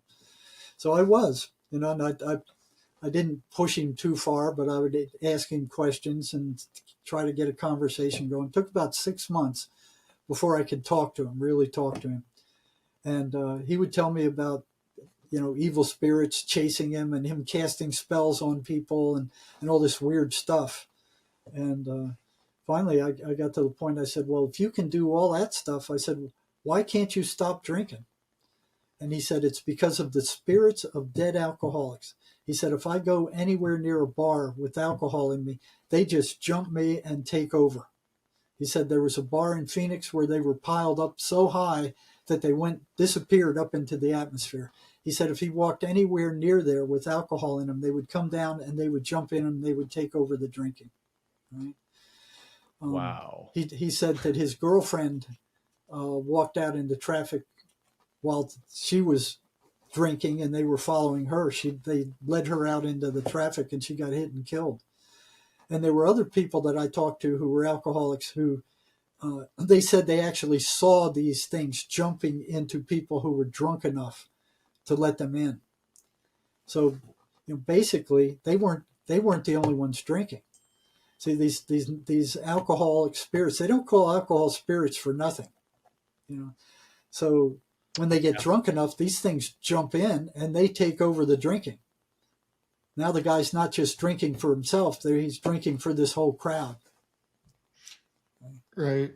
So many people have addictions, and it's like, I've had addictions before, and it was almost like at points, it's like, I don't want to do this anymore, but something would come over me and I would just, next thing I know, I'm doing it. That's what it is. And there's other behavior associated with it. And I think there's spirits that are into drinking and lust and drugs, and they're actually getting their fix through different people that they can convince to engage in these various activities. Yeah, that's the same way with pornography. I remember one psychotic girl I was talking to, her voices told her that, hey, I'm having sex with you. And she goes, you are not. And he said, yeah, I am. Every time you masturbate, I'm having sex with you. Oh, wow. So it's these negative entities that are taking over.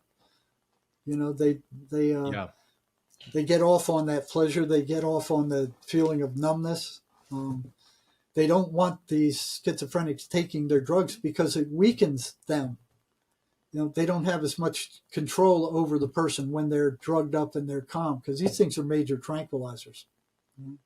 Yeah. But for the average person, the Mace Energy method, it works wonders. So you can go to my website and read about it. I got some videos on it. It's jerrymarzinsky.com. Okay. Yeah, we would love to actually support you in that work, Jerry, because I'm not sure if you have any kind of fundraising going for this MACE system, but it sounds like it could be something that could literally empty psych wards if it was actually standardized as a practice. And so we would love to, contribute to that with your work if that's possible. Well, the chief trainer is in Australia. The best thing we could do is send people our way. There's less than 100 of us on the planet right now. So I'm trying to send people for training. So we break 100. So it would, because it's so small right now. And it works better than anything else. So they don't want it out there. They don't want people being cured of mental illnesses. They want to just keep bringing them in and treating them over and over and over, giving them pills, making a fortune off them. And MACE actually gets rid of the problem. That they call it causism because it gets rid of the cause. Mm-hmm. Yeah. Wow. Well, I mean, I'm sure that there's so many people listening to this podcast in our audience right now who would love to be of service in that capacity, because we all want to be of service on the positive polarity, and that's how we polarize, right? But not everyone knows what that service is or what they're called to. And I feel like there's probably so many people who would gravitate to this kind of work, and it would be the most rewarding, fulfilling work that they could ever imagine doing. And so we definitely want to promote the work that you're doing with Mace to allow other people to get involved. So please let us know like how people can get involved with you, and we'll put all those links in the show notes below today. Well, they should be on the, are they not on the, We have them, yes. okay. Yeah, Yep, I thought we they were there. So it's, yeah, jerrymarzinsky.com. And if I get overwhelmed, I can refer them to some other therapists. And we work over Zoom, so you don't have to go anywhere. We can meet you right in your own nice. living room. And I'm working with people all over the planet right now. You know, I had a girl Amazing. last week. She just got out of the psych ward, and an hour later the voices were gone. Now that doesn't happen off the time, but it's happening more and more. Yeah, It's incredible. They are energy. yeah. I mean, the demonic only has as much power as we give it in that sense, because it doesn't have its own power supply. It has to siphon power from others. Yes. So when we stop believing in the illusion, when we tear down the illusion, evil has no power at all, and truth is all that exists. Right. And this That's is the what our podcast is all about, the early Christian movement. And I'm increasingly realizing that what they were doing was empowering people in spiritual warfare. Like Yeshua was a master at spiritual warfare, James the Just, his brother. And they had these teachings that really can help protect individuals. The greatest commandment, loving God, loving your neighbor. If that is your state of consciousness and your heart is just set on God, I want to love you, I want to worship you, and I'm going to demonstrate that love through treating all people, all beings with kindness and compassion and service. Like, demons are not going to really want to be around that energy. They don't like that. Yeah, They don't That's like your that. protection. Yeah. And James the Just at the Council of Jerusalem gave 4 edicts for what it means to be a Christian, kind of an introductory level. And these were teachings about spiritual warfare. No sexual immorality, because you can pick things up through those practices. And then the other 3 teachings were about not mistreating animals, because demonic forces really like the suffering and pain of animals, or even animals sacrificed to idols. That was a big deal in that time. Sure. Because if you sacrifice an animal to an idol, the demon then can go into that flesh and occupy humans through that means. So the whole early Christian movement, they really prioritized their spiritual hygiene and health through these practices. And I think we're all called to do that today as well. Yeah, they certainly don't like Christians. But like I said, the Christian church doesn't talk about these things. There's spiritual warfare going on around them all the time. It's hitting all of us, and they don't bring these things up. They just don't talk about it. It's like, oh no, we don't want to go there. They're the things that are causing the problems. It's these negative identities, these negative energies. So that, a negative entity is different from a negative identity, but they feed off of the negative identities. So once you get rid of those, their food source goes down.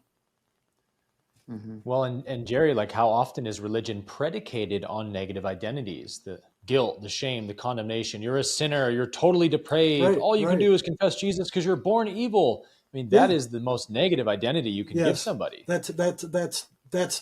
That's demonic stuff. It's like they have infiltrated the Bible in a number of places, and that's among the ones you look at. I just got them almost reading the Old Testament, and it's like, you got to sacrifice, you got to pain, you got to do this, you got to give all the.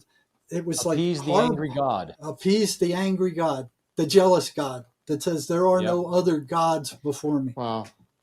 That's not the God the Gnostics believe in. Wow. Well, we're really happy to hear you say that, because we are the rare Christian or Jesus following podcast that believes that the Bible's been tampered with, and we get told we're going to hell all the time because we take a strong position.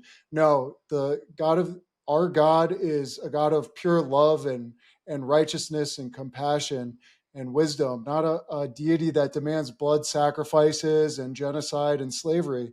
We do not accept that. Yes, good for you. And one of the worst that they've done is you were born in sin. You're a sinner from the get-go. You're bad from Total the get-go. depravity. Yeah. You're bad from the get-go. Yeah.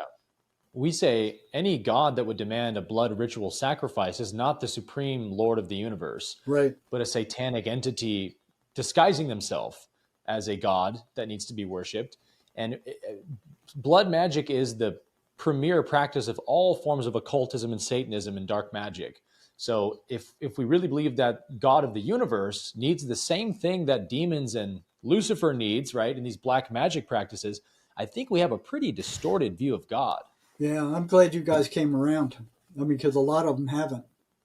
They think, oh yeah, this God created this world, and Gnostics are saying no, it's not the God of the it's not the real God that created this universe.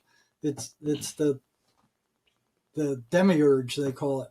It's that broke away from the real God. So it's kind of like what the Bible says. Lucifer came down to earth. He broke away. He came down to earth, and this is his domain. You look at all the suffering on this planet right now. The millions of people who've died in the Ukraine war. And how many of them are now maimed and mothers without their kids, fathers, no fathers. I mean, the massive amount of suffering that's going on right now. Mm-hmm. And it's all feeding the demonic realm. So that's why the alleviation of suffering is the greatest task for a true follower of Christ, because suffering feeds the negative polarity, which perpetuates the negative polarity. Yes, you're not meant to suffer. You weren't brought here to. Yeah. Then you look at the reincarnation. They say that's a trap. To get you coming back here so they can feed off you even more. Right. Yeah, it's funny because I disagree in principle with a lot of Gnosticism, but I actually also see the truth in it from another perspective. And so I think, I don't believe that the fundamental nature of matter itself is evil, as Gnosticism originally believes, right? But I think there's some truth to that, in that the realm of matter is the only realm where evil can operate and flourish. So it's not that it's inherently evil, but that this is the playground of evil, right? And I think that's what the Gnostics may have been trying to get at. And what's interesting is you have Jesus even saying in the Gospel of John, if this is a legitimate quote, he's in this argumentation with the Pharisees in John chapter 8, and they're like, we're of our father Abraham. Who are you? You're not even 50 years old, and you're saying you're before Abraham? And he says, I tell you the truth. You are of your father, the devil. And I think that's a pretty big indictment from Jesus, right? What do you mean, Jesus? These are practicing Jews who follow the Torah. What do you mean they're of their father, the devil? He was clearly, I think, alluding to this idea that the God you think you worship is Satan disguising itself as Yahweh. Yeah. God would never command you blood sacrifices and genocide and slavery. And he was kind of trying to put it to them, right? And so that's a big wake-up call for Christians today to realize, too, that maybe we're actually glorifying demonic viewpoints of God, because if we're willing to disrespect and denigrate the nature of God, to say that God wants murder and bloodshed and violence just to forgive us, just to preserve a book that humans wrote as being infallible. We're willing to cast God's character into the dumpster to preserve inerrancy of the Bible. I think that's a pretty warped view. It's not just the Bible, it's the church. They cast out, they didn't let a lot of that Gnostic information in because it threatened the church. It threatened the power 100%. Of the church. If you can get the God yourself, which is what the Gnostics are saying, you are a fractal of God, and he's there. He's there all the time. You don't have to go anywhere. He's there. That wipes out the church. You don't have to go through the church. You don't have to, do these all these rituals and stuff and listen to these sermons in Latin and all the garbage they go through. He's there. He's right there. And we've seen the corruption in the Vatican. First of all, the early Christians absolutely prioritized simple living and charity and service. And I was just at the Vatican. Everything's adorned in gold. Yeah. Men in robes and hats, Yep. exalting themselves. And then, of course, the biggest child trafficking and human trafficking, arguably in the world, pedophilia, all this stuff. Yeah. So, I mean, the church, unfortunately, has become, and maybe it's always been, the Roman Empire taking it on. Perhaps it's always been a demonic inversion of the true faith. Yeah, I think you're right there. You know, you look at one of those pillars in there, and it's like that thing must be several $1 million for one of those big marble pillars in the place where Peter is. You know? Mm-hmm. Yeah, would Jesus rather have a pillar, or would he rather be feeding starving children? Right. You know, it's a glorification. You've turned my Father's house into a den of merchandise. Right. Well, Jerry, this has been such a riveting and eye-opening conversation. Thank you so much for not just the work you do in the world, which is obviously exceptionally rare and exceptionally needed, but thank you for coming on our podcast today to have this conversation with us. And we'd love to have you back sometime to go a little bit deeper. But we'd also love for our audience to get involved with Jerry's work with the MACE system. If you feel called to help these, I mean, literally, what's more the least of these than people in psych wards who are possessed by negative entities? If we can't reach out to love the least of these, then we're not living the gospel of Jesus. So we want to help support your work, and hopefully many people from our audience will as well. So again, just want to extend our love and gratitude to you today, brother. You know, we've written this book, Sherry Sweeney and I. She was hearing voices as a young woman. So this exposes psychiatry, and it tells how we came to the conclusion that these voices are entities and not hallucinations. I mean, yeah, wow. Well, we're going to put a link to that for sure in the show notes below as well. And you guys can check that book out if you want to go deeper into Jerry's work. But Jerry, so much gratitude to you for joining us today. James, thank you as well, as always. And thank you all for tuning into today's episode of the Jesus Way podcast. We hope you feel empowered with more wisdom and knowledge for how to see and relate to the negative polarity in a way that brings protection and healing to everyone who is potentially suffering from negative entities. I mean, there's people in our lives we know that probably have these negative thought forms, and when we have this knowledge and awareness of what the demonic is, how they operate, now we can go be of service to people in a much more impactful way. So get out there into your world, guys. As always, love God with all your heart, love your neighbor as yourself, and we'll see you back here on the next episode of the Jesus Way podcast. Peace and love.